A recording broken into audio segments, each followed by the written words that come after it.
Super સિક્સમાં આગળ વાત કરીએ ગાંધીનગરની। ગાંધીનગરના દહેગામ તાલુકામાં હુમલાની એક ઘટના સામે આવી છે। દહેગામ તાલુકાના ભાજપના પૂર્વ પ્રમુખ મનુભાઈ બારોટ પર જીવલેણ હુમલો થયો છે।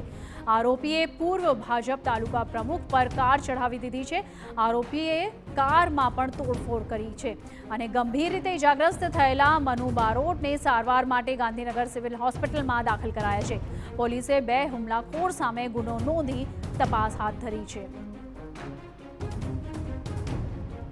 તો દહેગામ તાલુકાના પૂર્વ ભાજપ પ્રમુખ પર હુમલાની ઘટના સામે આવી છે।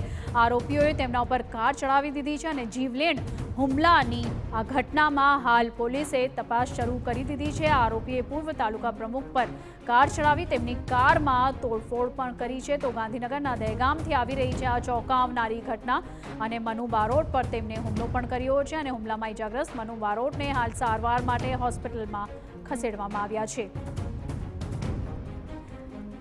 હાલ માહિતી આવી રહી છે કે સરપંચની ચૂંટણી માટે આ હુમલો કરવામાં આવ્યો છે અને ગાંધીનગરના દહેગામ તાલુકાની આ ઘટના છે જ્યાં પૂર્વ ભાજપ પ્રમુખ પર હુમલો કરવામાં આવ્યો છે।